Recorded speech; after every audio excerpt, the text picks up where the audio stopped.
Why being an introvert is much better than extrovert. A lot of people demand and seek videos for becoming an extrovert these days. The reason why this has happened is there is a certain popularity factor being an extrovert carries in our minds.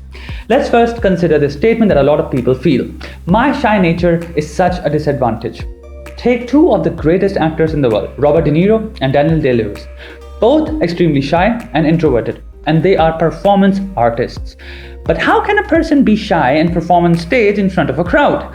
Because acting is a skill, and skills are built from practice. Johnny Depp is an introvert, Stephen Colbert is an introvert. A lot of the greatest geniuses were shy and introverted. The reason we think extroverted personality is an answer is because of two problems. Your want to be popular or impressive and your want to be charming and pleasant. One is showing off your personality and the other is using your personality to please others. You cannot please everybody. And I say this realizing that we all seek acceptance.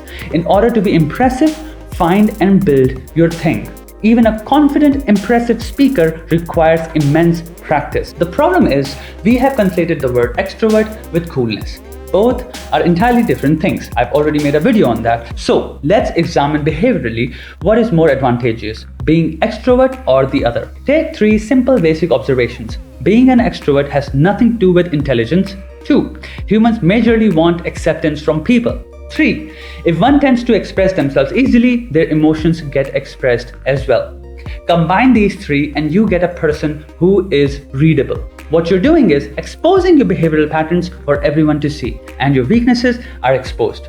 Understand one simple thing. The more you talk and display yourself, the more you tell others about yourself. You make yourself easy to figure out. See, even manipulation is done by planting fear, doubt, desire by using keywords and tiny sentences. Humans tend to get confused by paragraphs, but easily catch on to tiny sentences with compact meanings. That's why advertising uses catchphrases and clever lines that stick in your head. Now, let's talk about speaking less. One who speaks less gets to observe others more, hear others, and possibly read them. He is getting to know who's who faster than those who are busy telling others who they are. Second, your personality is a mystery. You are non-threatening to everybody. Nobody knows what your skills are, capabilities are. Everybody assumes, based on the silence, that you are a nobody. Third, people accept you because 1, they are not challenged by you, and 2, everybody wants to be heard.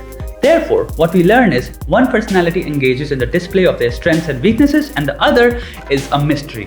In any situation, I would consider being a mystery a better option than exposing myself, because being impressive has nothing to do with personality type.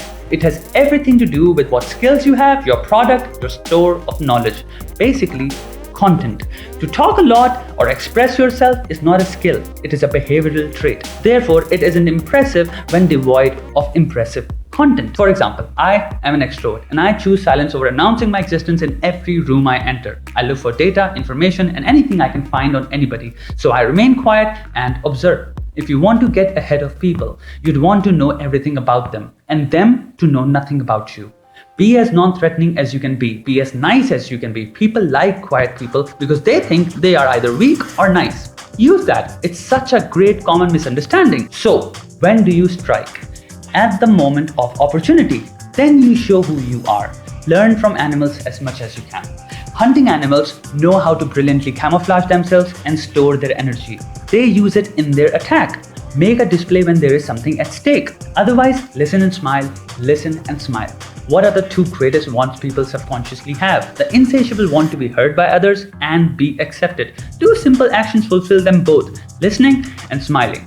But again, you have to build the content that impresses others, and that takes work, practice, and dedication. If you have nothing to show for and are shy, of course it is going to suck. And the ability to speak confidently wouldn't change that either. People are impressed by things they can't do or haven't done. When you hear a great singer in front of you, you're not just focused on the music, but also admiring their ability to sing.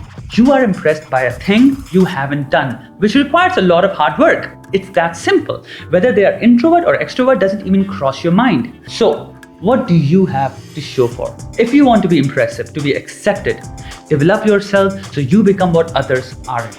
As long as you are weaker than them, you will go unnoticed. And by weaker, again, I mean content. So, screw the longing for a shift in your personality and start working on your skills that others are going to get impressed by. If you want to support this channel, you can do that on Patreon, Paytm, and PayPal. The links are all below. do subscribe to this channel for your personal growth. Thank you for watching, and never forget, you are awesome.